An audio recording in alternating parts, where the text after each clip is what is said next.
Un cordiale buongiorno a tutte le ascoltatrici e a tutti gli ascoltatori da Giulio Cainarca e bentrovati all'appuntamento con la rassegna stampa. Siamo al 3 di ottobre, essendo un giovedì oggi ed essendo ora le 7:33. Scusate il gerundio, ma quando ci vuole, ci vuole. Un gerundio in più non fa mai male.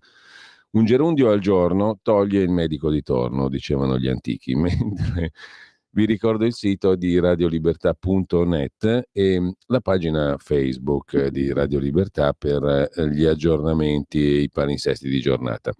E le cose che vanno in onda oggi, l'irripetibile giornata di giovedì 3 ottobre. Piove, è previsto che piova a Milano ed è come al solito due gocce e diventa una città invivibile. Ma questa è normalità. L'agenzia ANSA apre con Israele che colpirà l'Iran, il presidente degli Stati Uniti, Biden, che frena sui siti nucleari, non si capisce bene cosa voglia dire, comunque il raid su un centro di Hezbollah a Beirut, 6 morti. Non sosterrei attacchi del genere, dice il presidente degli Stati Uniti. Joe Biden, a proposito di che cosa? Degli attacchi ai siti nucleari, a quanto pare potremmo ridurre Tel Aviv in cenere in una notte, ha detto il ministro degli esteri iraniano Abbas Araghchi, scrive l'agenzia ANSA in primo piano. Stavo cercando le dichiarazioni di Biden, ma comunque poco importa. Non sosterrei attacchi sui siti nucleari. Dalla protezione civile allerta arancione sul maltempo, appunto ne parlavamo poco fa, per oggi su Veneto, Emilia Romagna, Toscana, Marche e Umbria. Friuli Venezia Giulia segnalati allagamenti e frane, in arrivo ulteriore pioggia e vento fino al weekend, fino alla fine della settimana. L'impresa della Juventus in 10 espugna l'Ipsia 3-2 e un bel Bologna va KO con il Liverpool. Questo per quanto riguarda il calcio, la Champions League. Il guasto a Roma, caos sulla circolazione ferroviaria, ieri cancellati oltre 100 treni, disagi in tutta Italia per Salvini, è colpa di una ditta privata e in particolare di un chiodo, come vedremo dalla rassegna stampa successiva. Un hacker buca il Ministero della Giustizia, rubati dati segreti, inchiesta della Procura di Napoli, arrestato un 24enne, il procuratore di Napoli Gratteri dice siamo tornati alla carta perché avevamo paura che questo qui ci mangiasse fuori tutta la roba dai computer, comprese le mail, eccetera.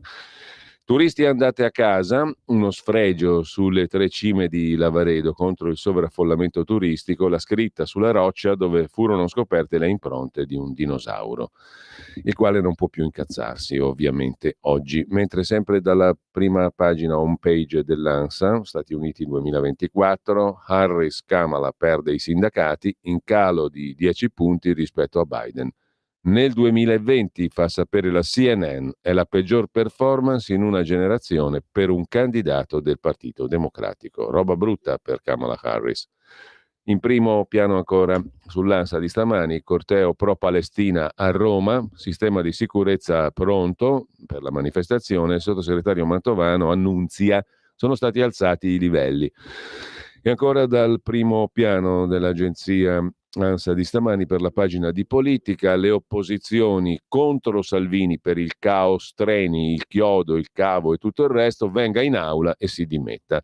Pensa solo a vendere ferrovie, dice l'Isline di Matteo Salvini. Questa è simpatica. La Lega risponde è l'eredità del PD.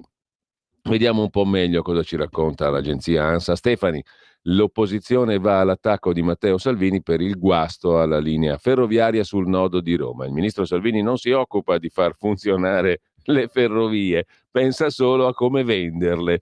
Queste le parole di Ellis Line. Il guasto all'alba nel nodo di Roma è solo l'ennesima pagina dell'Odissea quotidiana che vive ogni giorno chi si muove in treno, dice la segretaria del PD.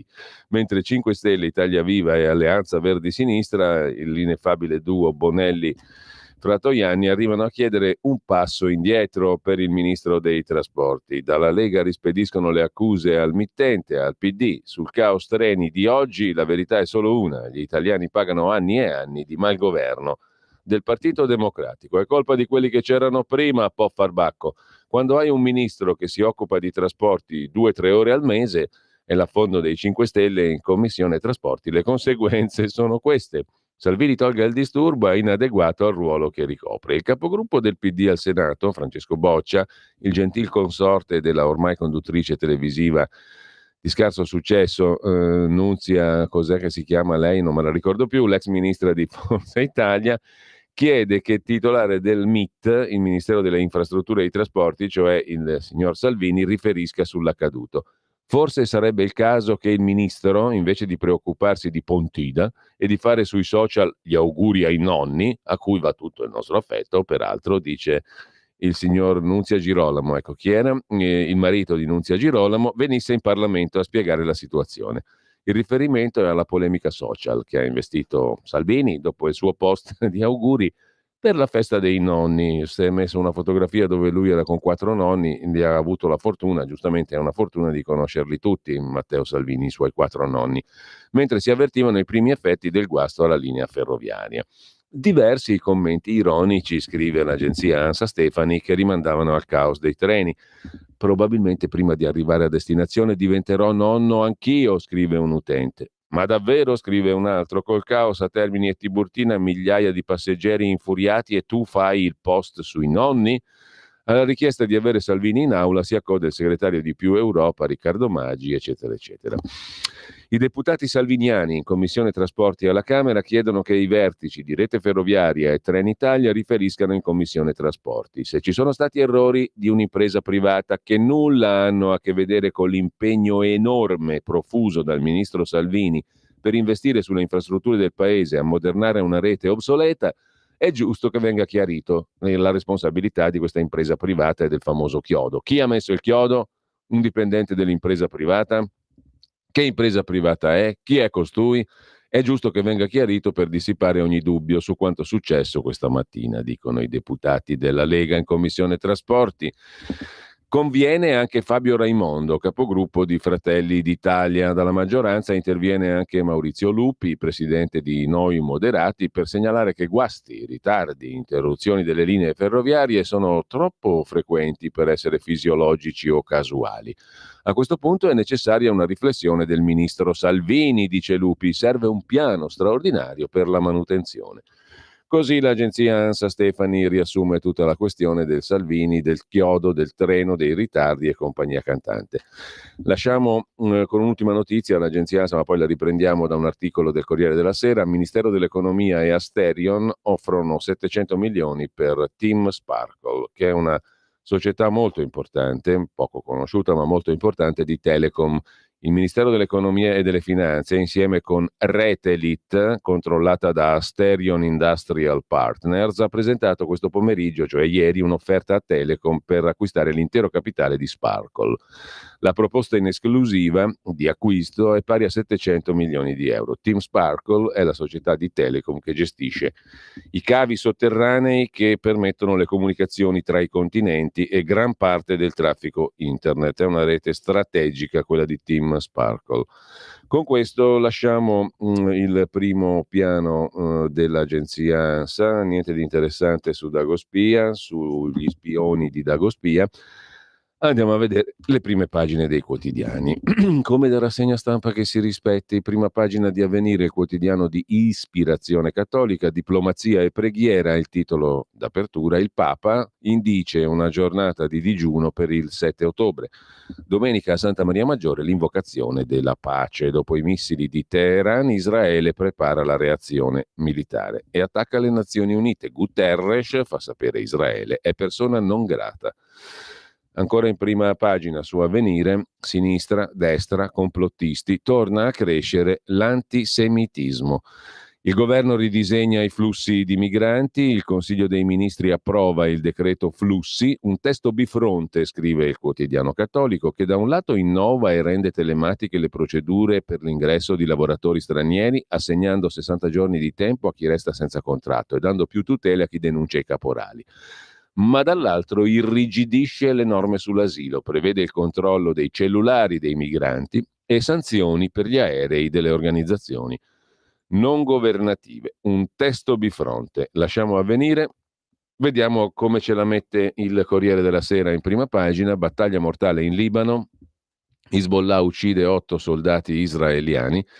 Netanyahu dichiara guerra all'asse del male. Hamas rivendica l'attentato di Jaffa. No di Biden agli attacchi ai siti nucleari dell'Iran. Ecco, questo era l'inghippo.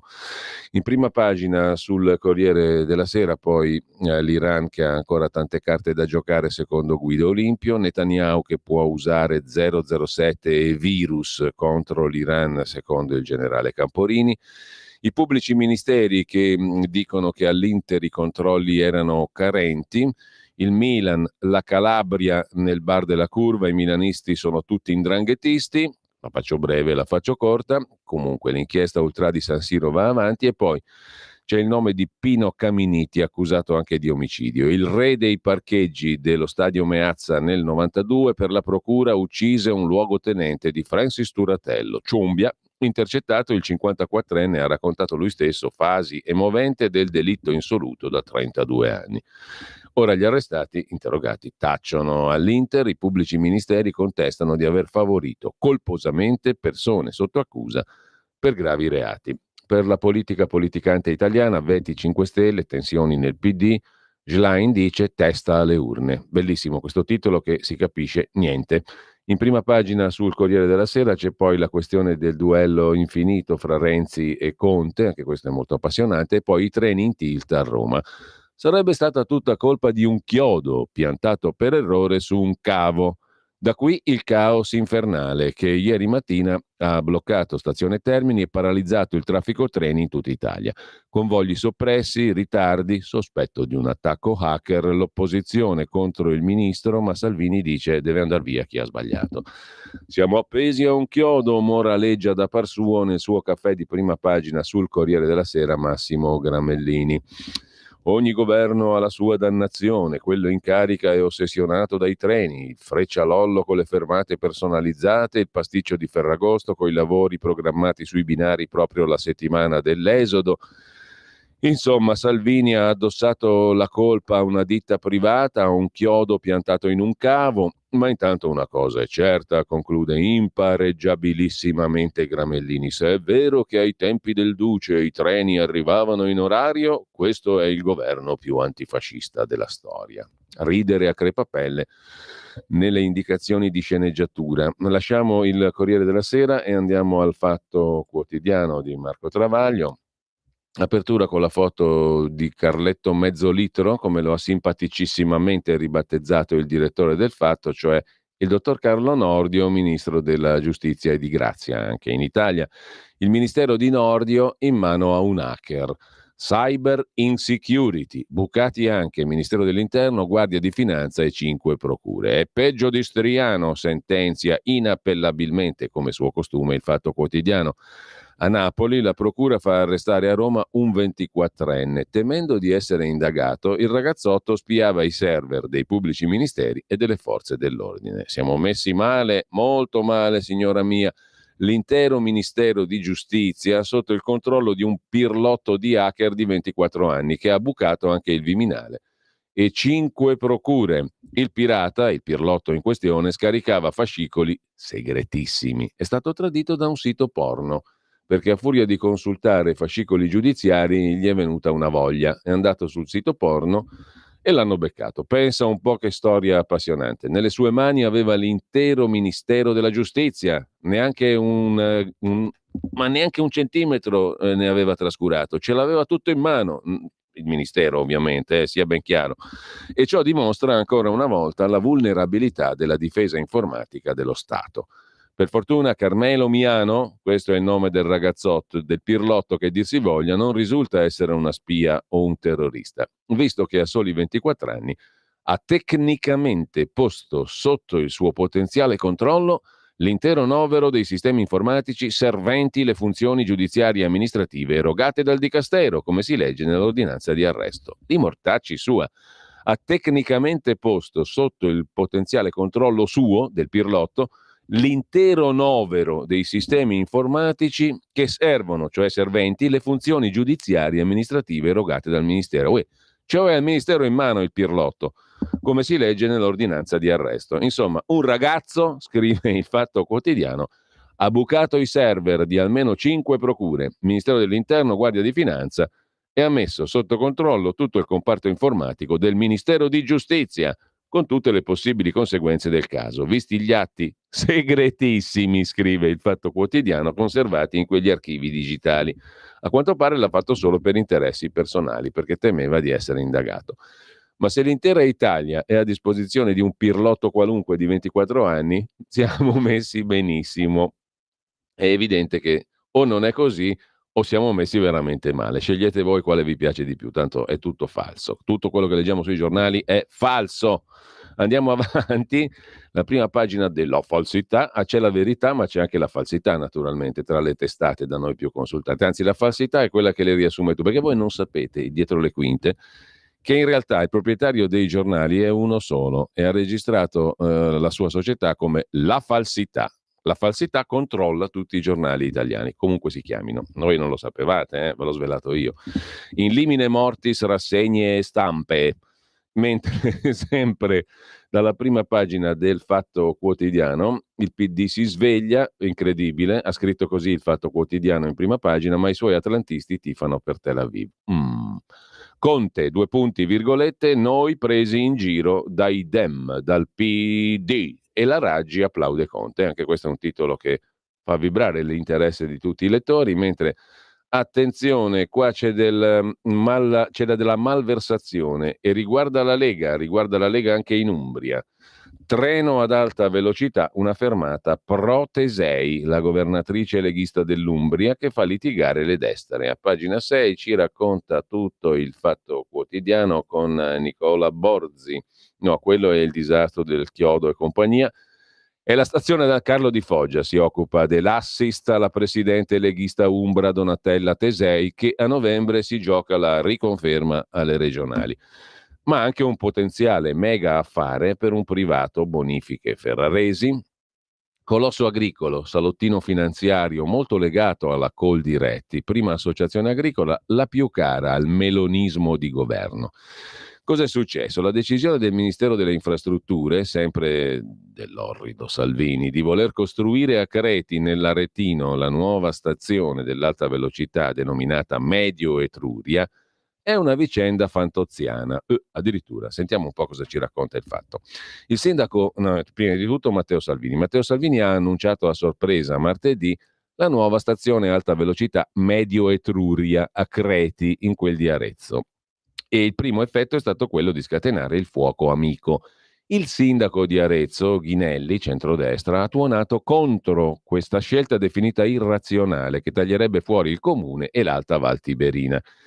I forzitalisti di Arezzo sono furiosi. Il coordinatore comunale Bengini ha chiesto ai colleghi leghisti di dimettersi per il tradimento. La scelta di Creti ha in effetti dell'incredibile, scrive il Fatto.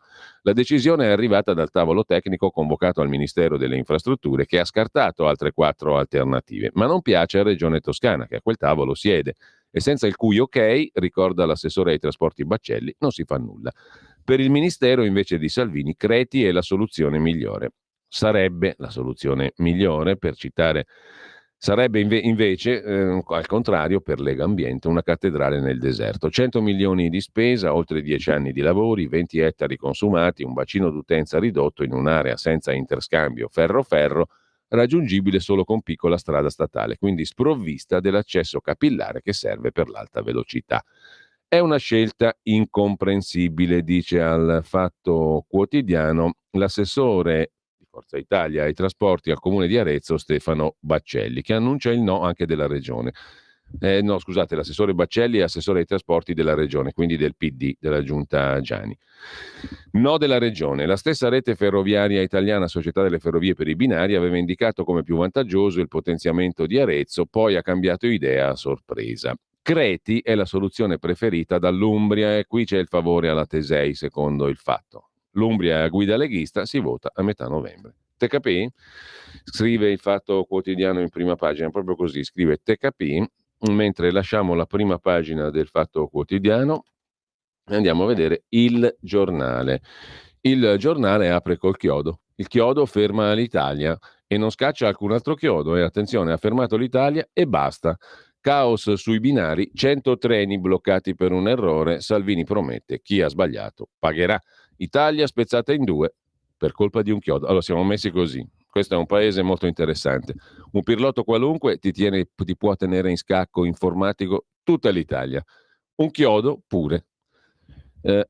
Si chiama bel paese, no? Ma non è il formaggio purtroppo, è il bel paese con la B e la P maiuscole. Ieri mattina la rete ferroviaria è finita in tilt. Decine i treni cancellati, convogli dell'alta velocità costretti a ritardi bestiali, una giornata di passione per i trasporti, l'opposizione porta sul simpatico Monte Golgota il ministro Salvini. Non di disservizi legati alla gestione però si è trattato, ci informa impareggiabilmente il giornale, a causare il caos generale è stato un chiodo, ha detto lo stesso ministro Salvini, e in particolare l'errore di una ditta privata che ha piantato il suddetto chiodo su un cavo.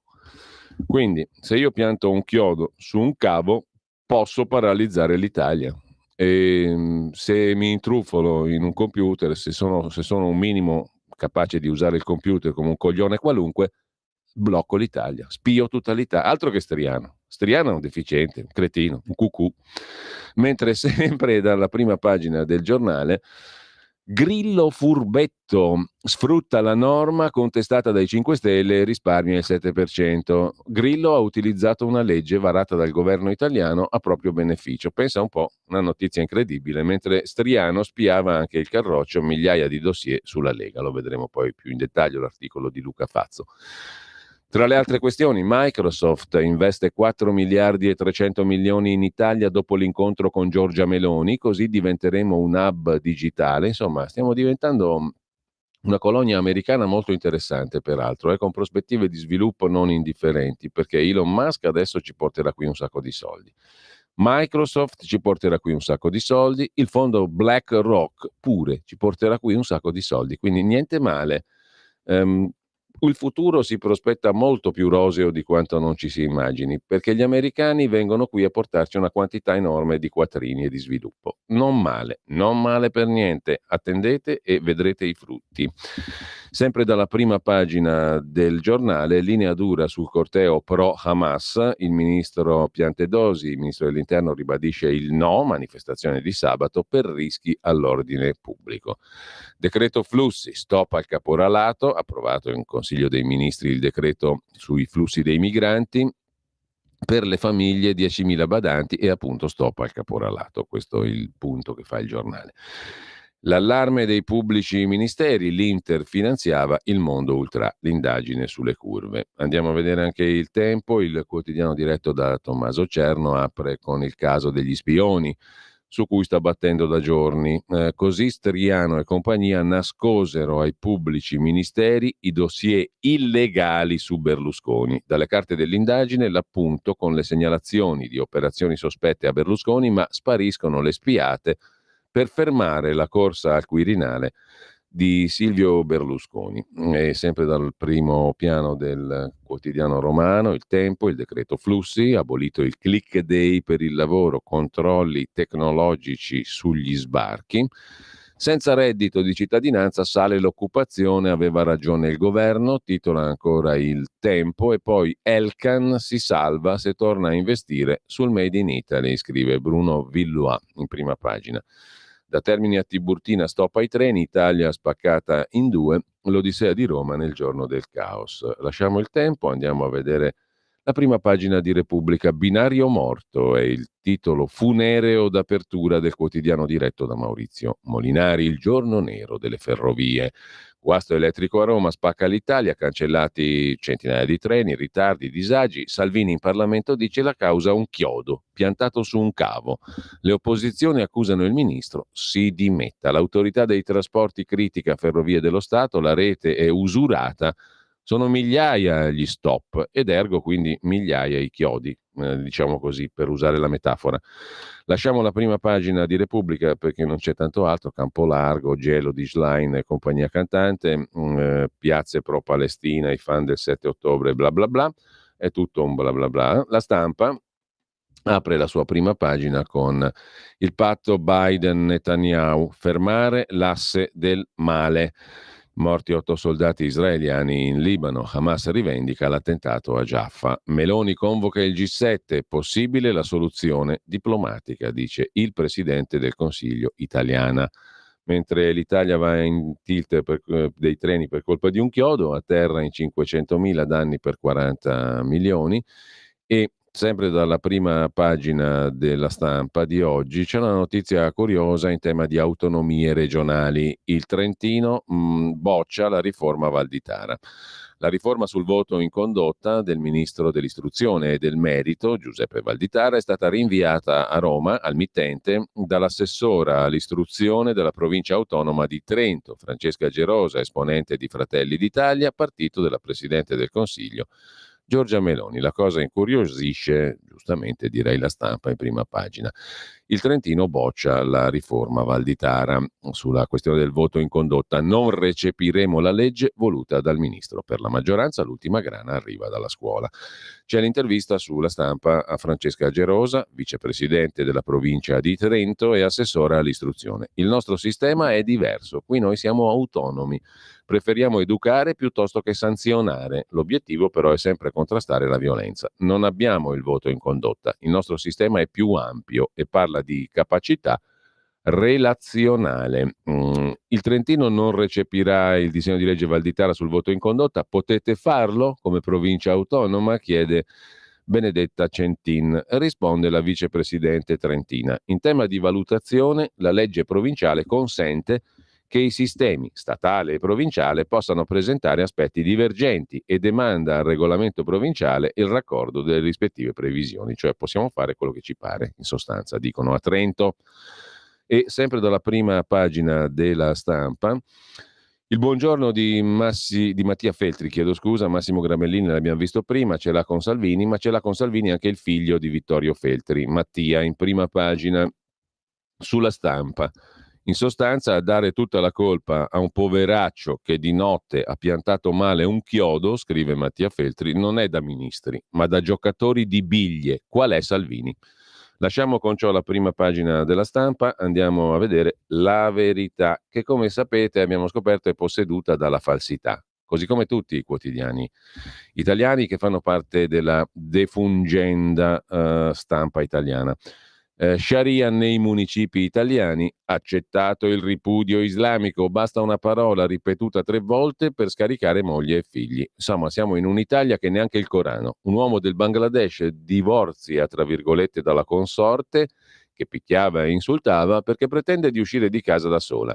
La trasmissione di Mario Giordano su Italia 1, su Rete 4, mi pare, fuori dal coro, scopre che il comune di Ancona ha annotato quest'atto non riconosciuto dallo Stato. Questa qui l'è bella grossa, ragazzi. La Sharia entra nei nostri comuni, accettato il ripudio della moglie.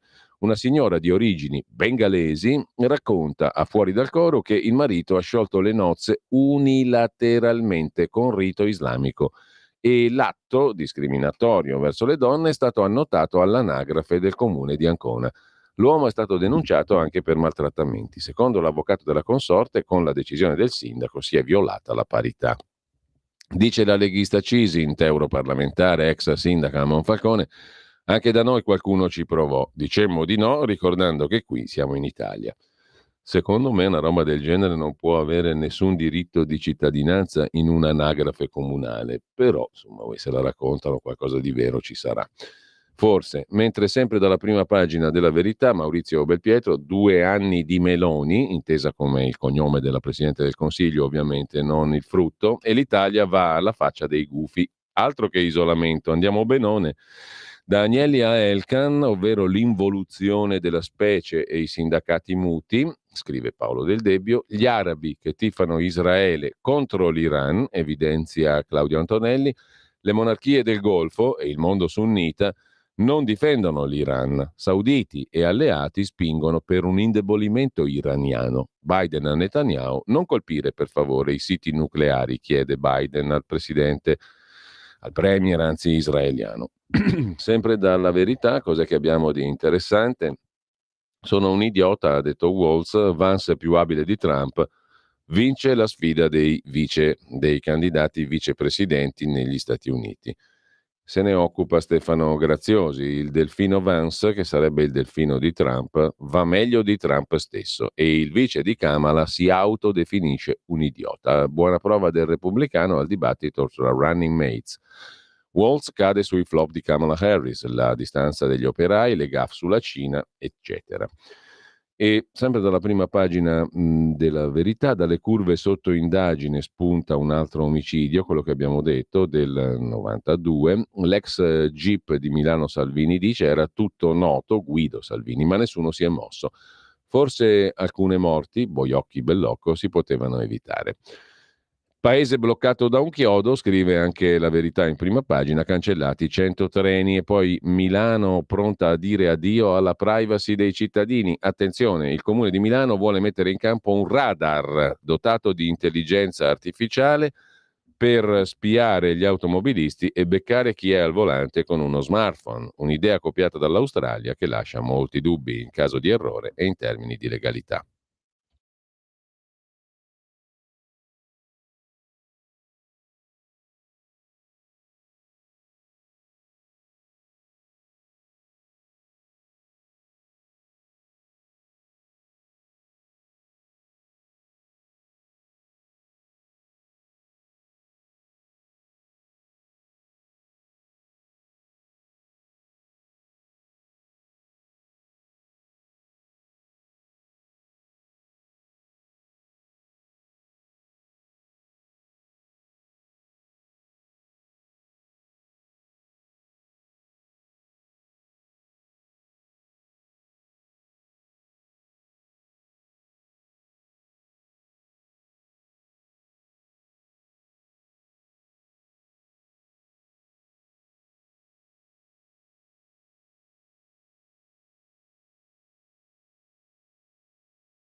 E andiamo a vedere anche la prima pagina di Libero, che apre con l'autodistruzione di Stellantis, svelati i numeri del disastro.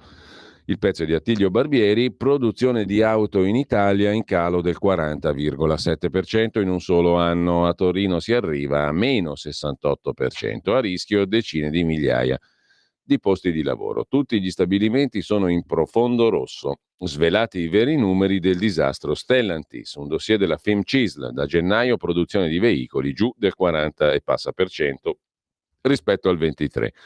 Melfi è lo stabilimento che ha perso di più. Drammatica situazione a Mirafiori, rischiano il posto almeno 25.000 lavoratori, così sull'autodistruzione Fiat. Stellantis apre Libero con dati allarmanti. Di spalla minacce iraniane a Europa e Stati Uniti, il commento di Daniele Capezzone: ci sono guerre che vale la pena di combattere, Israele ne sta facendo una per tutti noi. E poi a centropagina, l'altro titolo in evidenza in prima pagina su Libero: il PD, punire il capufficio se chiama fuori orario, il diritto alla disconnessione. Mentre la vecchia Fiat affonda, il Partito Democratico pensa a multare fino a 3.000 euro chi contatta i propri dipendenti fuori orario. Il commento è del direttore di Radio Libertà, il direttore responsabile Giovanni Sallusti. Voi ridevate quando la segretaria lanciava l'autunno militante per riallacciare il legame sempre meno sentimentale tra il PD e la società reale. La parola d'ordine è il lavoro. I luoghi d'elezione sono le fabbriche e le cellule aziendali, assicurava Elli. Siamo pur sempre la sinistra figlia di Gramsci e nipotina di Marx, per quanto scortata da armocromista. Infatti, con la ferrea logica tipica della ex ditta, la prima proposta politica forte di questo autunno della rinascita democratica consiste nella fondamentale, non più rinviabile tutela del diritto al cazzeggio, scrive Giovanni Sallusti. La proposta di legge è stata presentata ieri alla Camera dal deputato Arturo Scotto, dalla capogruppo Chiara Braga e dalla vicepresidente di Montecitorio Anna Ascani. Ha un titolo che è un'aspirazione in cui è impossibile non riconoscersi: lavoro poi stacco. Normare gli auspici, presumere che la loro realizzazione sia manovrabile dalla politica, volgere il desiderio in diritto e perfino in comma. Potrebbe però costituire un caso da manuale di quella presunzione fatale che secondo Friedrich von Hayek caratterizzava il legislatore compulsivo e tendenzialmente socialistoide. E la cronaca, scrive ancora Giovanni Sallusti, pare dare retrospettivamente ragione al vecchio leone del liberismo. Il cuore del provvedimento consiste in un ennesimo caso di moltiplicazione parossistica dei diritti, termine della cui pregnanza storico-filosofica sarebbe viceversa saggio coltivare un rispetto laicamente sacrale. In questo caso ci imbattiamo nel diritto alla disconnessione, nel diritto alla non reperibilità, nel diritto a non essere turbati da quel dettaglio irritante e reazionario che sono le telefonate, le call, le chiamate a vario titolo di lavoro. Qui, in effetti, scrive ancora Giovanni Sallusti, si ha un lieve discostamento dalla lezione gramsciana. Si passa da tutto il potere dell'officina ai comitati di fabbrica, teorizzato dal padre della tradizione comunista nostrana, a qualcosa come tutto il potere dell'aperitivo ai gruppi WhatsApp. Il ragionamento iperbole e ottimista del PD è il seguente: la pandemia ha ufficialmente sdoganato la prassi dello smart working, un'opportunità aggiuntiva garantita dallo sviluppo tecnologico che l'individuo lavoratore può liberamente giocarsi nel rapporto dialettico con l'azienda a patto che vada a vantaggio di entrambi. No, saremmo nella realtà, non in quella sua succursale allucinata che sta in largo del Nazareno, dove vale anzitutto l'ossessione regolatoria. Con le parole dell'onorevole Braga, due punti, virgolette, la proposta che presentiamo ha l'obiettivo di introdurre limiti di reperibilità e restituire la libertà di non rispondere alle chiamate di lavoro, soprattutto con la diffusione del lavoro a distanza. È la descrizione, scrive Giovanni Sallusti, di una nemesi, per cui la sinistra contemporanea nasce sulla questione del lavoro, che per il vecchio Marx era addirittura l'apice creativo dell'umano, in quanto attività di trasformazione della natura, e si capovolge nella rivendicazione dell'ozio, preferibilmente green. Questa nuova fattispecie, creata dalla bulimia dirittista dei post-compagni, è definita nel documento come diritto di non ricevere comunicazioni dal datore di lavoro al di fuori dell'orario ordinario e in ogni caso per un periodo minimo di 12 ore dalla fine del turno. Una postilla smaccatamente comica è prevista, scrive Giovanni Sallusti, l'eccezione motivata da necessità o urgenza per cui il dipendente è tenuto a visionare la comunicazione e ad adempiere alla consegna, ma solo alla ripresa dell'orario di lavoro ordinario. È il primo caso di urgenza differibile, di necessità rinviabile, di presa in carico dell'emergenza, ma con calma. Come in tutti i provvedimenti progressisti che si rispettino, conclude Sallusti, è prevista ovviamente una gragnola di divieti e sanzioni, premesso che nel mirino c'è qualsiasi forma di contatto tra datori di lavoro e lavoratori effettuata tramite telefono, mail, servizi di messaggistica istantanea o piattaforme di collaborazione.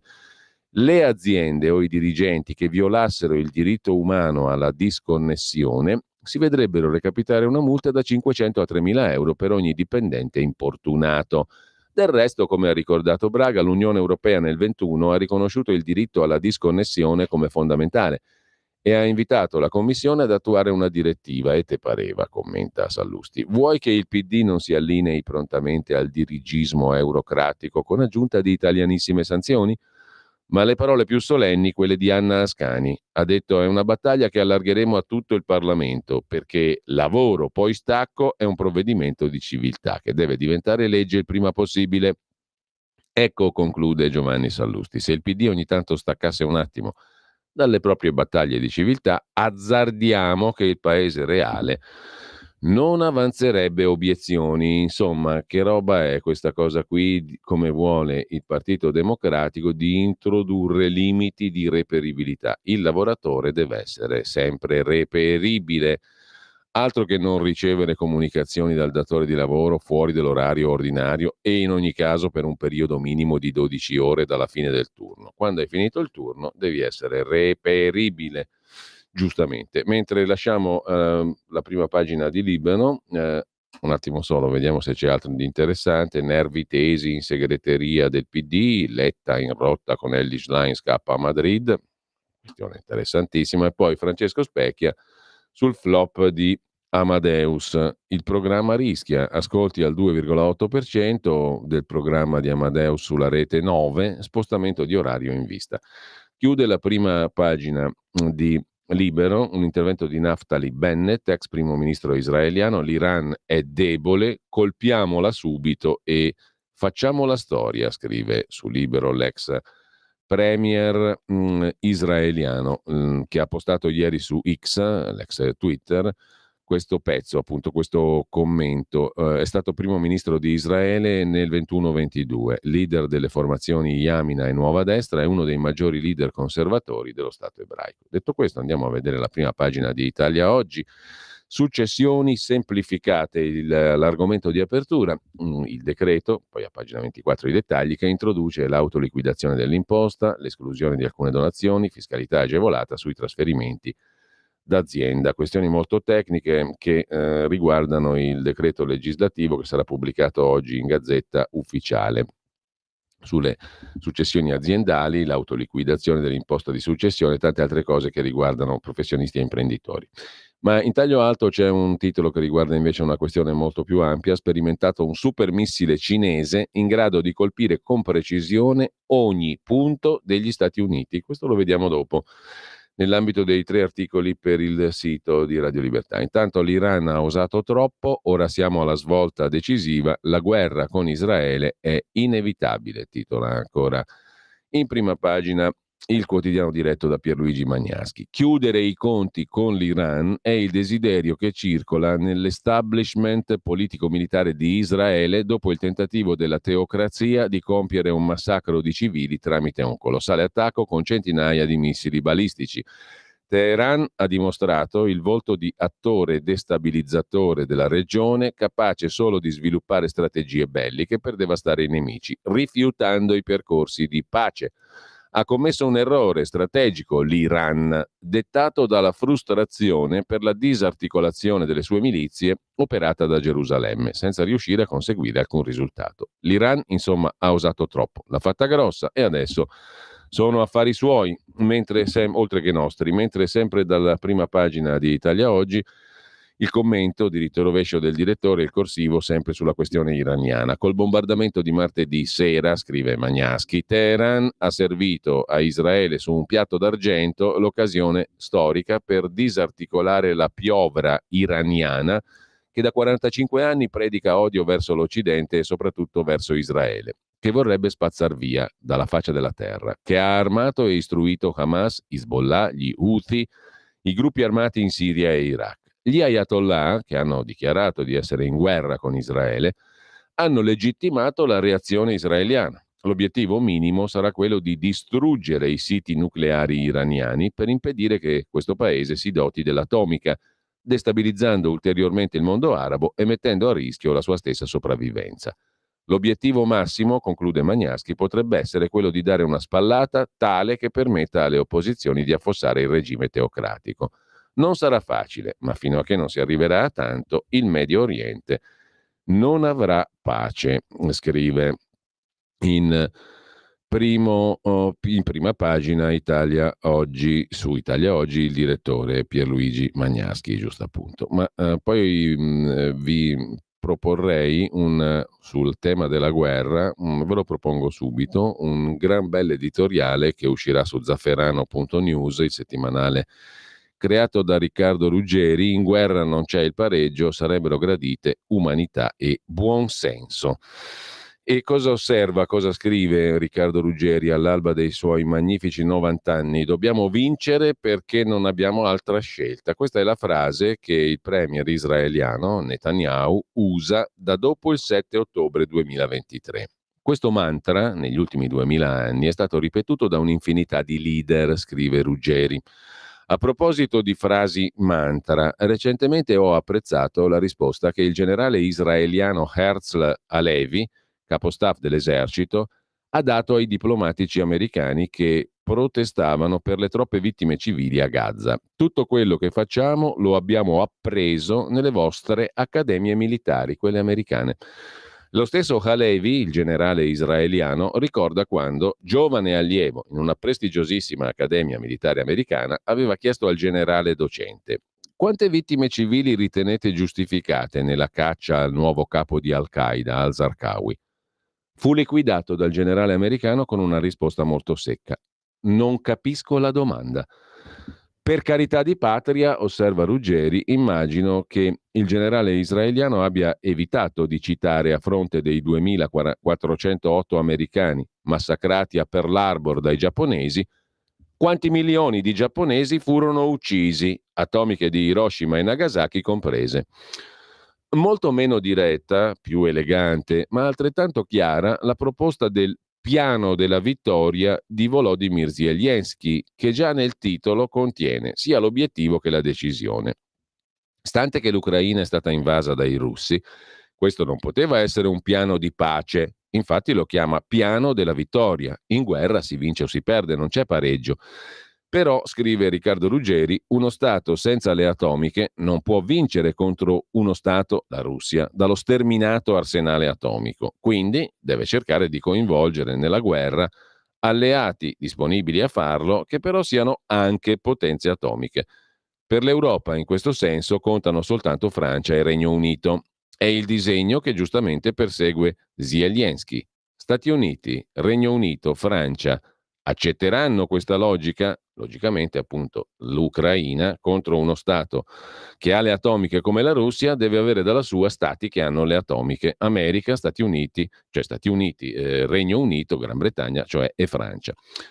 Mi pare invece, scrive ancora Ruggeri, che presso l'opinione pubblica nostra, italiana, ci sia scarsa consapevolezza della potenziale gravità della situazione. Oggi parlare, sia pure in termini teorici e prospettici, di guerra atomica è ancora considerata una boutade, e lo è nei due luoghi estremi della nostra società civile: i salotti delle zone a traffico limitato, ZTL, e i tinelli delle case popolari di periferia. Non essendo l'Italia potenza atomica, non essendoci il pericolo dell'articolo 5, perché l'Ucraina non fa parte della NATO, il trattato istitutivo dell'Alleanza Atlantica, articolo 5, obbliga se aggredisci uno degli Stati membri, gli altri rispondono, risponde la NATO. Protetti come siamo dall'articolo 11 della Costituzione, la pace, dalla presenza del Vaticano, dalla ferma posizione di Papa Bergoglio, noi ci sentiamo semplicemente fuori dai giochi, quindi dal pericolo atomico. Ma come vecchio scenarista di business mi piacerebbe conoscere i diversi scenari del Pentagono e la relativa strategia nel caso in cui, e qui Ruggeri formula un'ipotesi assai interessante, cosa farebbero insomma gli Stati Uniti nel caso in cui, messo con le spalle al muro, Putin non avesse altra alternativa che suicidarsi nel bunker o mettere il dito sul pulsante atomico? Un aspetto di cui non mi risulta si sia mai parlato, pur essendo certo che il Pentagono e la CIA abbiano sviscerato chissà quanti piani B della Russia. Provo a ipotizzare un piano B di Putin, invece di suicidarsi nel bunker. Sparigliare le carte, spostando il problema altrove, come spesso si fa nel business. Per esempio, spostare la guerra nel quadrante medio orientale.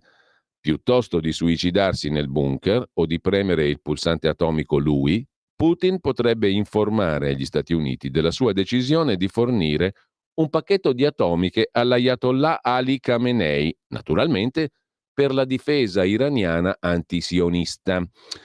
Comunque vada, conclude Ruggeri, un'ipotesi interessante. Putin non schiaccia lui il pulsante rosso dell'atomica, ma fornisce le armi atomiche all'Iran, che poi le userà in chiave antisionista, antiebraica.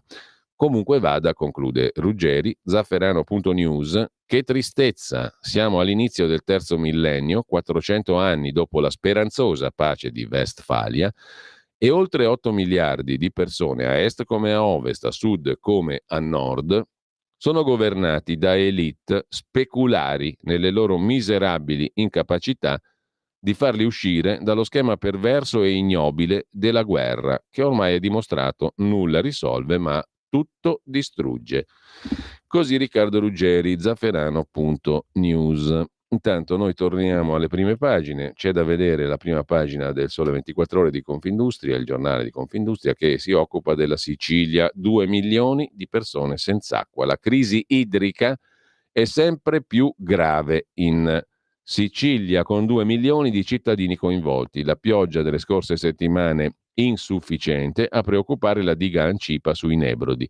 A fronte di una capacità di 30 milioni di metri cubi, oggi ne contiene poco più di 2. Una situazione che ha già provocato non pochi problemi a Caltanissetta e provincia, ma la situazione è drammatica in tutta la regione.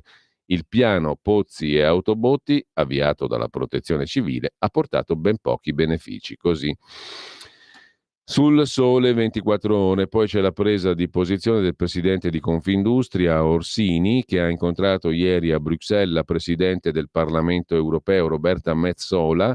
Al centro dei colloqui la transizione green e le ricadute sui settori, in particolare dell'auto. Orsini si è detto a favore dei dazi europei sulle auto cinesi e ha rimarcato che sulla revisione delle regole europee per lo stop ai motori diesel-benzina al 2035 arrivare al 26 è troppo tardi, abbiamo bisogno di risposte molto prima, rischiamo di perdere intere filiere industriali. Orsini ha sottolineato la necessità di avere più tempo per realizzare il Green Deal.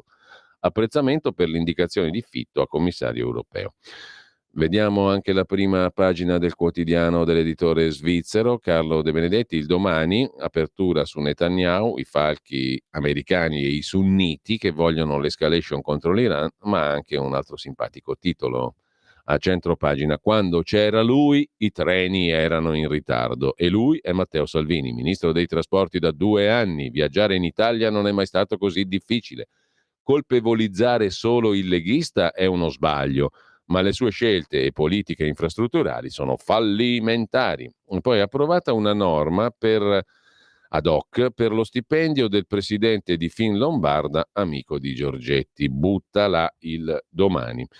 Dal Domani passiamo alla prima pagina del Foglio. Giuliano Ferrara apre il taglio alto: manifestare per la Palestina va bene, ma uno Stato democratico non può consentire la festa dell'ostilità anti-ebraica. Dopodiché 3 articoli sull'Occidente che scopre la violenza degli ayatollah. Privatizzare le ferrovie è la via più veloce per una rete a prova di guasti. Altro che populismo sui treni, scrive ancora il Foglio.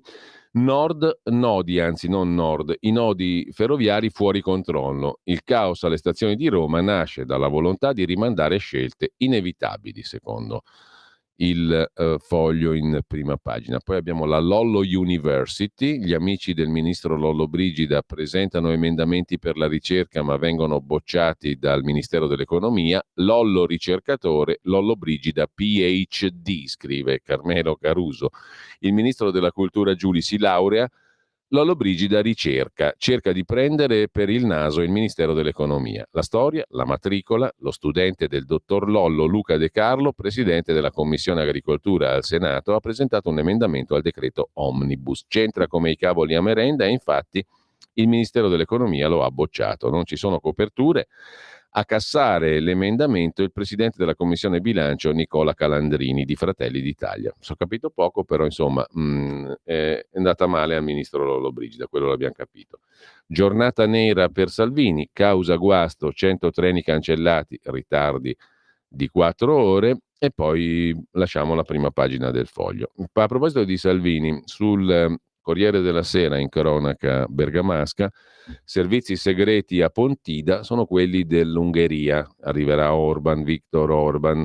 Dall'Ungheria controlli per la sicurezza di Orban. Intanto i volontari al raduno fanno sapere che quest'anno debutta la polenta con il formaggio Branzi alla piastra, 300 kg, o il salame, 150 kg.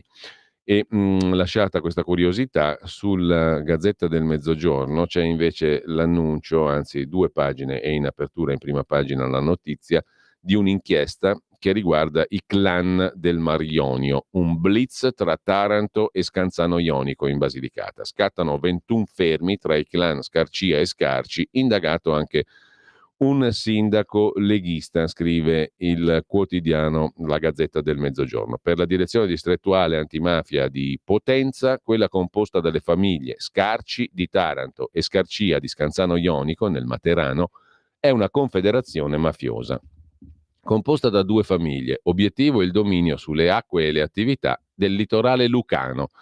Si ritengono da oltre un cinquantennio i padroni del tratto di mare tra Taranto e la costa materana metapontina.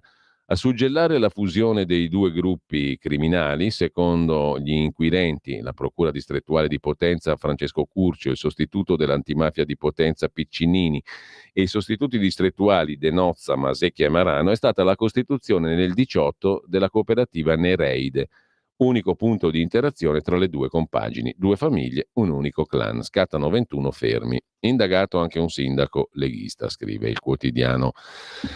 La Gazzetta del Mezzogiorno, parla il procuratore Curcio, padroni sul litorale come nella piscina di casa. I gruppi criminali avevano il monopolio anche sulle attività della pesca e, secondo l'accusa, pretendevano tangenti da chiunque volesse pescare. Gestivano il commercio in forma monopolistica. Vedremo gli sviluppi dell'inchiesta. A proposito di inchieste, voti e inchieste, scrive Repubblica.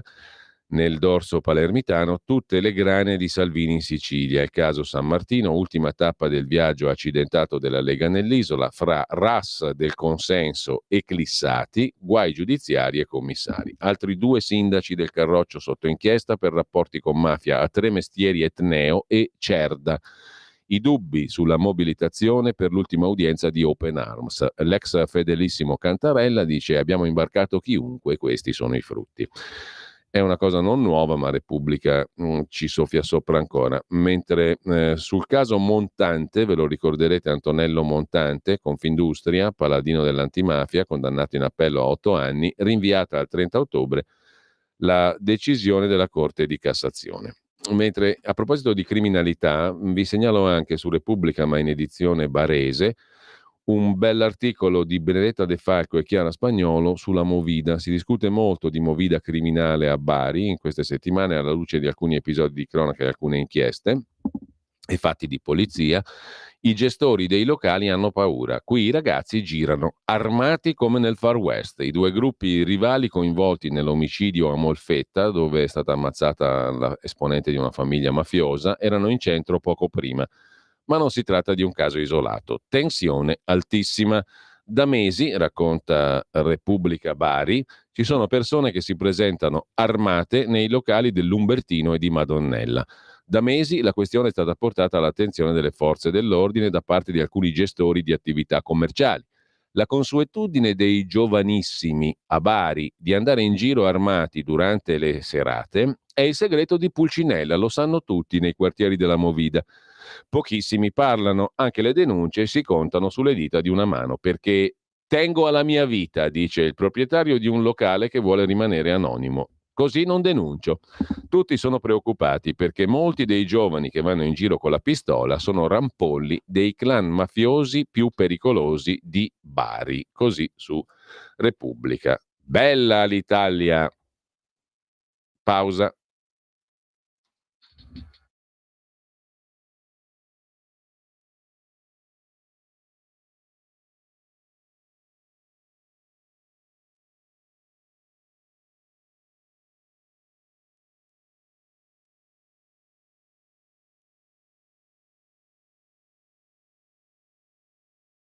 Un vortice ciclonico determina l'ennesima fase di maltempo sul nostro paese con il coinvolgimento di tante regioni. Nella prima parte della giornata la copertura nuvolosa sarà diffusa su tutta l'Italia, salvo sull'estremo sud, dove avremo maggiori schiarite. Piogge forti al nord e sulle regioni centrali, localmente abbondanti. Nel pomeriggio ulteriore peggioramento al centro-nord con le regioni centrali che saranno a rischio di nubifragi, specie Toscana, Lazio, Umbria e Marche. Un po' meglio sulle estreme aree meridionali del paese. Per ora è tutto da ilmeteo.it, dove il fa la differenza, anche nella nostra app. Un saluto da Lorenzo Tedici.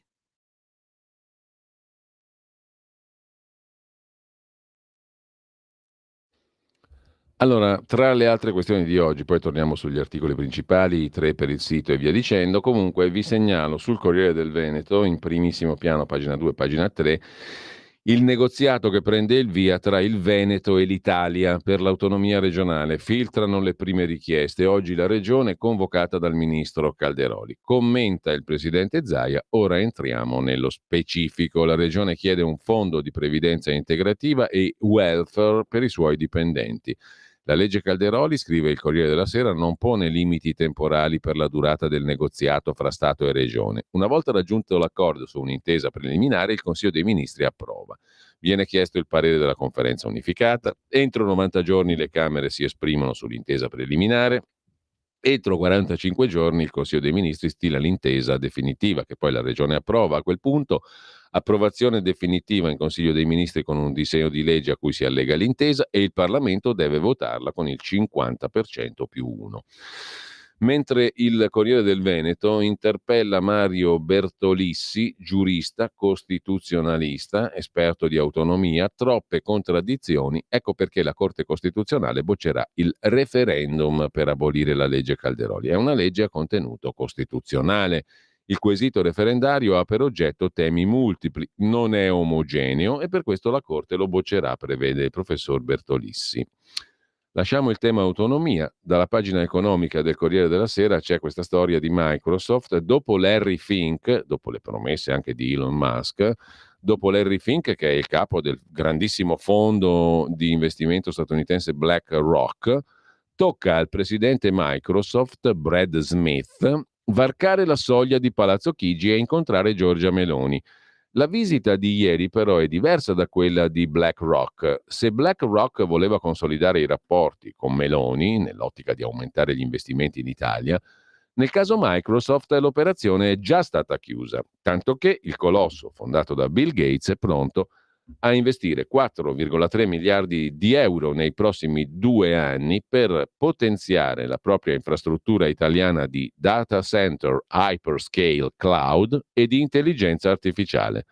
Nei piani di Microsoft, la Cloud Region Italy North dovrebbe diventare una delle principali in Europa, con un ruolo cruciale per soddisfare i requisiti europei di data boundary e nel garantire un hub di dati chiave per il Mediterraneo e il Nord Africa. L'investimento di Microsoft include un piano di formazione per accrescere le competenze digitali di 1 milione di italiani entro la fine del 2025.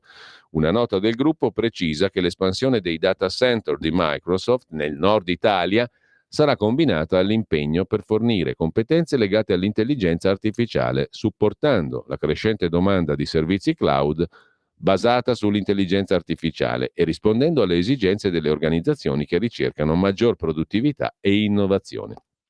Adottando l'intelligenza artificiale in settori strategici come il manifatturiero, sanità, finanza, pubblica amministrazione, l'Italia può innovare i processi produttivi, migliorare diagnosi e cure per i pazienti, potenziare i servizi finanziari e aumentare l'efficienza dei servizi pubblici. Nel comunicato che annuncia il maxi investimento di Microsoft è citato anche il tema legato all'invecchiamento demografico. L'adozione di intelligenza artificiale può contribuire ad affrontare le sfide demografiche e aumentare la competitività dell'Italia su scala globale, sostenendo la visione del governo italiano per un'economia resiliente, innovativa e inclusiva. Ora, io non ho capito un cazzo sostanzialmente di questa frase e mi domando semplicemente in che modo l'adozione dell'intelligenza artificiale possa contribuire ad affrontare le sfide demografiche. Cioè non si procrea più, ma l'intelligenza artificiale può aiutare ad affrontare le... Rilego la frase, rileggetela insieme a me e poi vediamo se abbiamo capito qualcosa. Allora, nel comunicato che annuncia il maxi investimento viene citato anche il tema dell'invecchiamento demografico. Cosa si dice? Si dice che da parte di Microsoft, del governo italiano, eccetera, che hanno annunciato questo investimento della Microsoft, specialmente nel nord Italia. Allora, la frase è questa qui. L'adozione dell'intelligenza artificiale può anche contribuire ad affrontare le sfide demografiche e aumentare la competitività dell'Italia su scala globale, sostenendo la visione del governo italiano per un'economia resiliente, innovativa e inclusiva. Caro Francesco in regia, tu hai ascoltato per caso? Hai capito qualcosa? No, mi fa segno di no con la testa il regista. Io non ci ho capito una mazza neanch'io, ma comunque se tu prendi, cioè il concetto è, se tu prendi l'intelligenza artificiale e la diffondi, fai più figli, risolvi la crisi demografica. Ti suona come discorso? Ti convince? È convincente? È resiliente come discorso? Ok, ci siamo. Lasciamo questo importantissimo argomento. Su Antonino Danna, che scrive per Italia Oggi una cosa molto interessante, ci torniamo dopo, perché adesso è arrivato il momento di sgataiolare tra i tre argomenti che poi troverete rispecchiati, i tre articoli del giorno, sul sito radiolibertà.net. Allora, il primo, siamo su formiche.net e su Italia Oggi, che ospita l'articolo a pagina 6, l'articolo di Riccardo Leoni, sperimentato un super missile cinese. Questo super missile simpaticissimo è in grado di colpire con esattezza, attenzione, qualsiasi zona degli Stati Uniti. E per la prima volta la Cina ne ha dato notizia ufficiale. Notiziola, da niente. Erano oltre 40 anni che la Cina non annunciava pubblicamente la conduzione di un test missilistico, da quando nel 1980 lanciò con successo il suo primo missile intercontinentale che percorse 8.000 km precipitando nel Pacifico. Il test di oggi è stato condotto dalla forza missilistica dell'Esercito Popolare di Liberazione alle 8.44 locali, 2.44 ora italiana dell'altro giorno. Le autorità cinesi non hanno rilasciato dettagli sul missile, sulla traiettoria, sul punto di impatto. Hanno specificato che il missile, che trasporta una testata di addestramento, è atterrato con precisione nella zona predeterminata nell'Oceano Pacifico. L'agenzia stampa cinese Xinhua ha dichiarato che il lancio ha testato efficacemente le prestazioni di armi e equipaggiamenti e il livello di addestramento delle truppe, raggiunti gli obiettivi attesi. Il test era stato notificato agli stati interessati, non specificati quali. Un portavoce del governo giapponese sostiene che il Giappone non era stato informato del test. Il test e la sua notifica arrivano in un momento particolare. Alle ormai giornaliere manovre aeronavali all'interno dell'Air Defense Zone di Taiwan, gli Stati Uniti e i loro alleati, tra cui l'Italia, hanno risposto intensificando l'addestramento nei mari prospicienti la Cina. In risposta, la Cina ha condotto esercitazioni navali congiunte con la Russia e ha intensificato l'attività della propria guardia costiera nel Mar Cinese meridionale. È noto che la Cina conduce spesso test missilistici, ma la decisione di rendere pubblico questo test ha implicazioni importanti. La Cina negli anni ha aumentato il suo grado di assertività nel Pacifico, reclamando aree marittime estese e ostacolando attività di altri stati. La dimostrazione muscolare di questo si tratta, costituita dal lancio di questo missile, si inserisce in un più ampio scenario di tensioni. Si ritiene che il missile impiegato possa essere il DF-41, il più recente sviluppato dalla Cina. Copre una distanza tra 12 e 15.000 chilometri. Può colpire ovunque e con precisione nel territorio degli Stati Uniti. La Cina di solito conduce i propri esperimenti nei deserti occidentali al riparo da occhi indiscreti. Stavolta lo fa davanti a tutti e soprattutto lo annuncia a gran voce. La mossa pubblica cinese si inserisce negli schemi della deterrenza nucleare strategica. È un avvertimento circa le capacità missilistiche a lungo raggio della Cina.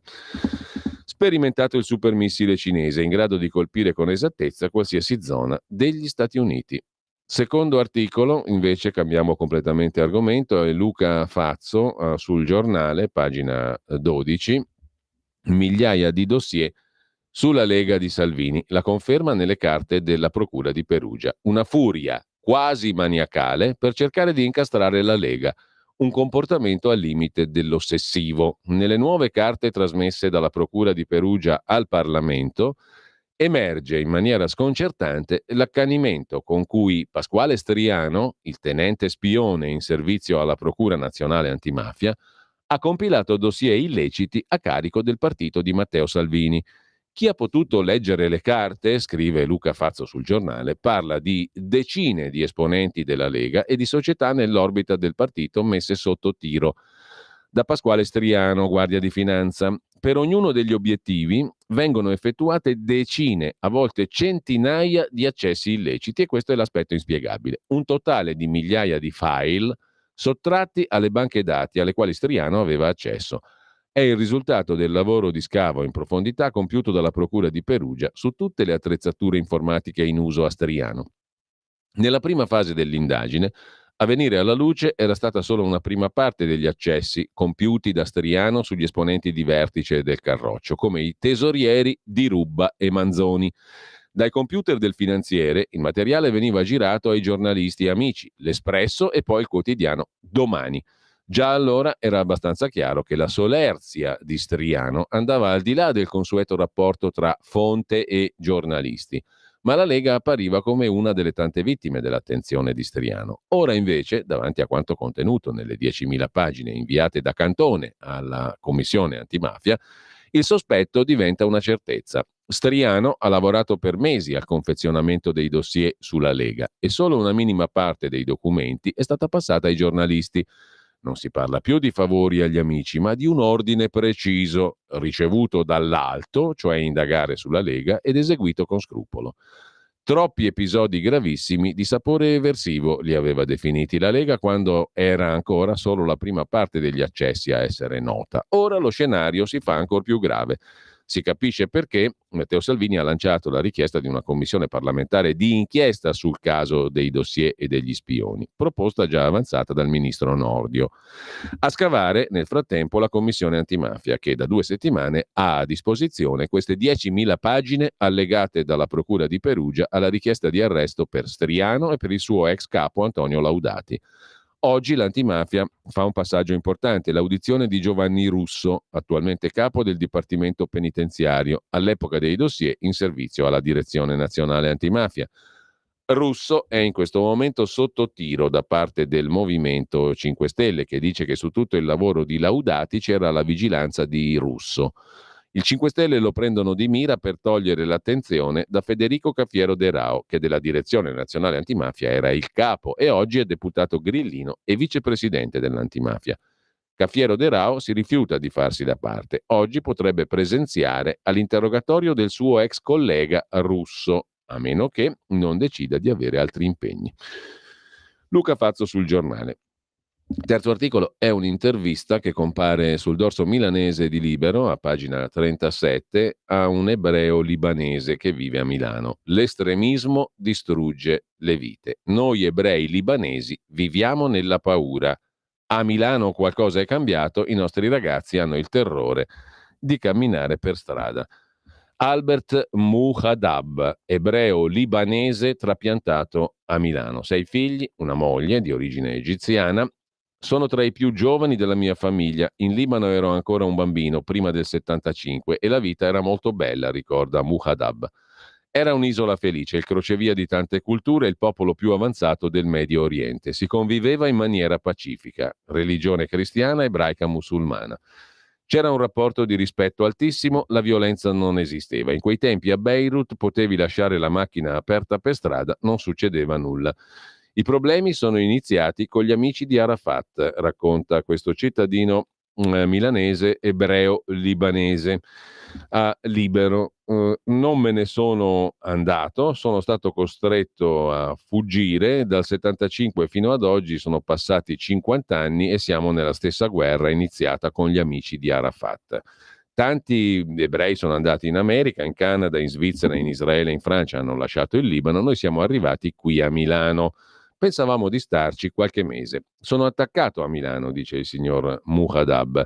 Ci ho vissuto quasi 50 anni. I miei figli sono nati in Italia, pago le tasse qui, parlo italiano. Ma ultimamente qualcosa è cambiato. È come se per qualcuno il solo fatto di essere ebreo non vada più bene. Siamo già stati schiacciati, scacciati una volta, l'abbiamo già vissuto.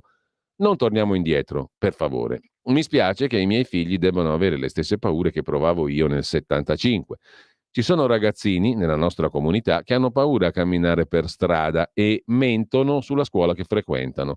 Se qualcuno chiede loro in che istituto vanno, non rispondono alla scuola ebraica per timore della reazione.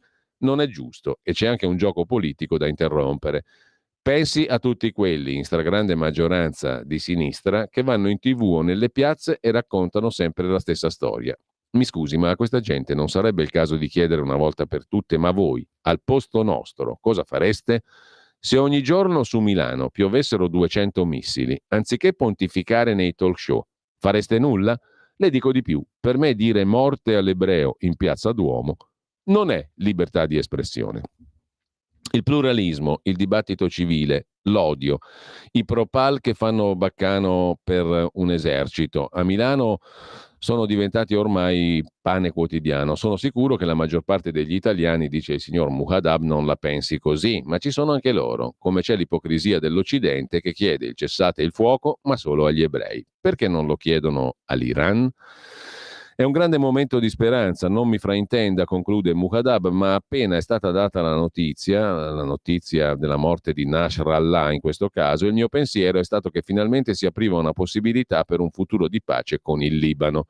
Il popolo libanese ha subito troppo, Israele da solo. Israele è uno Stato grande come la Lombardia, sta cercando di fare il lavoro che nessuno ha il coraggio di fare. Mi auspico che l'Occidente si svegli e che lo aiuti in tal senso. Così su Libero un cittadino milanese ebreo libanese che parla del suo Libano, giusto appunto. Torniamo adesso velocemente a qualche notizia tra quelle che dicevamo prima dalla stampa di oggi dall'articolo molto breve ma interessante di Antonino Danna, il nostro Antonino Danna su Italia Oggi a pagina 2, parte da un'osservazione empirica. Siamo al casello autostradale di Arluno e ci sono un sacco di camion, di tir, grossi tir anche con targhe straniere naturalmente. Insomma, è pieno di camion. Cosa ci fanno tutti questi camion? Portano le merci naturalmente, spesso guidati da conducenti, scrive Danna, nordafricani o dell'est, pagati meno dei colleghi italiani. Da tempo, scrive Antonino Danna, seguo sul canale Motor Trend 59 del digitale terrestre una serie, I Re dell'asfalto, in cui si raccontano viaggi e intemperie di camionisti italiani, tedeschi, olandesi, scandinavi. L'altro giorno c'era un tedesco che col suo tir veniva giù dalla Germania a Genova e doveva fare manovra in uno spazio lillipuziano. Tutto questo per scaricare due cose, cioè migliaia di chilometri per un paio di colli, roba da 20 minuti scarsi. E allora direte voi, e allora il difetto è nel manico, osserva Danna. Troppi camion, troppo pochi treni merci. Non puoi trasportare un tir di arance da Palermo a Berlino. Carichi i carri refrigerati in Sicilia e a Berlino scarichi sul furgone, che consuma e inquina molto meno, per consegnare entro 200 chilometri. È fantascienza? No, perché ricorda Antonino Danna, pensate un po', negli anni 50 da Bagheria, Palermo, un mio prozio faceva le spedizioni con i carri refrigerati, coi blocchi di ghiaccio trainati allora da locomotive a vapore. Le arance siciliane arrivavano succosissime in 2 o 3 giorni a Berlino. Oggi il magazzino merci della stazione di Bagheria, da dove mio prozio chiamava col telefono a Muro, girando la manovella, è stato convertito in una pizzeria. Ora capite perché da sud a nord è tutto pieno di camion che si fanno magari dalla Germania a Genova per scaricare 2 colli, roba appunto da 20 minuti. Molto interessante a proposito di camion e perché non in treno il trasporto merci, che avveniva addirittura negli anni 50 dalla Sicilia a Berlino per le arance, succosissime, meravigliose arance siciliane. Lasciamo Antonino Danna e sempre su Italia Oggi, da Berlino appunto, Roberto Giardina, l'intelligenza artificiale al posto degli impiegati. Perché non è che questi qui di Microsoft arrivano qua, cosa c'entra il declino demografico? Non ho mica capito, punto primo. Punto secondo, questa storia dell'intelligenza artificiale è come la storia dell'auto elettrica moltiplicata per 1 miliardo, cioè perderemo un sacco di posti di lavoro. In sintesi, lo Stato è il più grande datore di lavoro in Germania, scrive Roberto Giardina. 1 su 10 lavora nell'amministrazione pubblica. Impiegati funzionari sono 5 milioni, ma non bastano. Ne mancano 560.000. Non si trovano, costerebbero 1 miliardo di euro e passa all'anno. E allora? Allora qualcuno propone di sostituire i dipendenti pubblici con l'ormai mitica intelligenza artificiale. Per iniziare potrebbe sbrigare pratiche al posto di 165.000 esseri umani. Ci attende un incubo burocratico, scrive Giardina. Dubitare della Künstliche Intelligenz, l'intelligenza artificiale, KI in tedesco, in italiano è IA, in inglese è AI, Artificial Intelligence, In tedesco è KI, Künstliche Intelligenz. Dubitare della Künstliche Intelligenz sta già diventando un tabù. Finisci tra quelli che non credono al mutamento climatico. Cioè, scrive giustamente Giardina, se tu cominci a dubitare dell'intelligenza artificiale sei un cretino come quelli che dubitano dell'emergenza climatica. Anni fa scrissi un articolo che a Berlino mi sentivo un esule burocratico.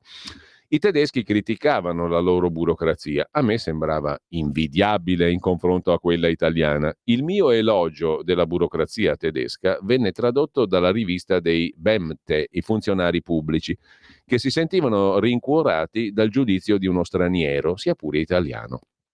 Sia pure italiano è un inciso magnifico, cioè i tedeschi si sentivano rincuorati dal giudizio di uno straniero, nonostante che questo straniero fosse un italiano. Anni dopo ho in parte cambiato idea, scrive Giardina. La burocrazia funziona sempre peggio, soprattutto a Berlino, che, lo dicono loro, ha la peggior amministrazione della Germania.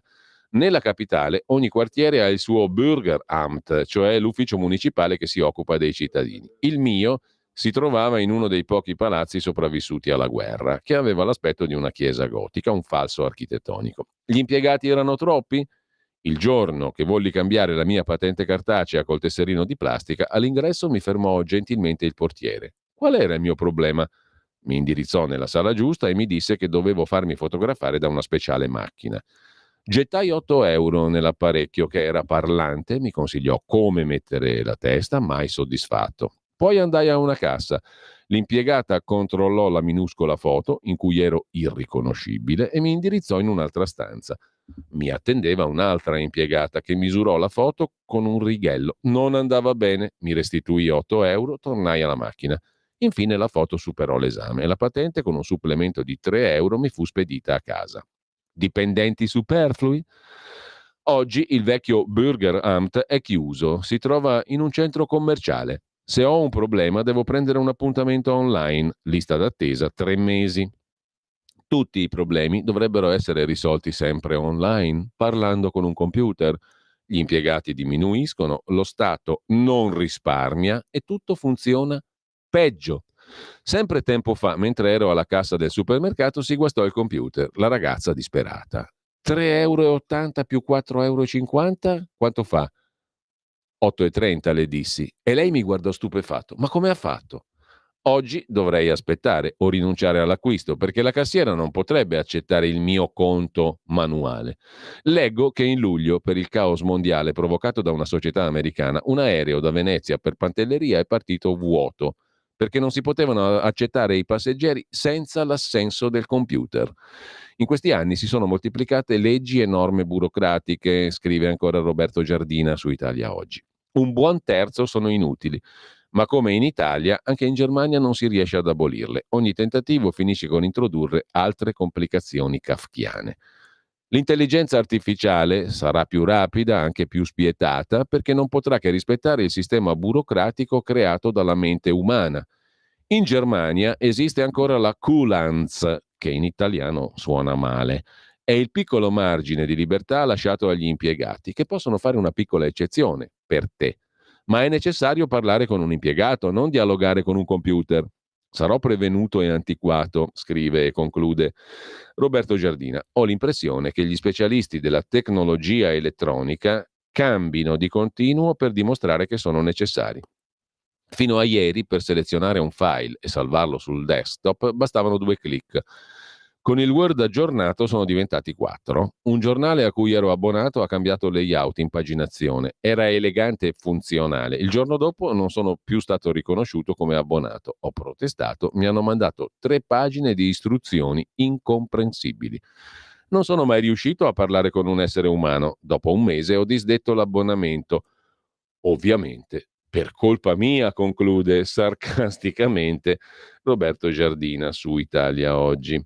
Con questo lasciamo anche Roberto Giardina, sono le ore 8:56, tra poco sentiamo un brano musicale strettamente collegato alla giornata di oggi, poi capiremo il perché, ce l'abbiamo già pronto, è lì bello in rampa di lancio, poi scopriremo soltanto vivendo di che roba si tratta. Intanto però torniamo brevissimamente anche a vedere le altre No, lo vediamo dopo, dai, prima ci gustiamo questo brano musicale. Alle ore 9 il Qui Parlamento Camera con il deputato della Lega Nicola Ottaviani. Parleremo di misure urgenti, attenzione all'aggettivo, urgenti di carattere fiscale, proroghe di termini normativi e interventi di carattere economico. Decreto legge 113-2024 che la Camera sta esaminando.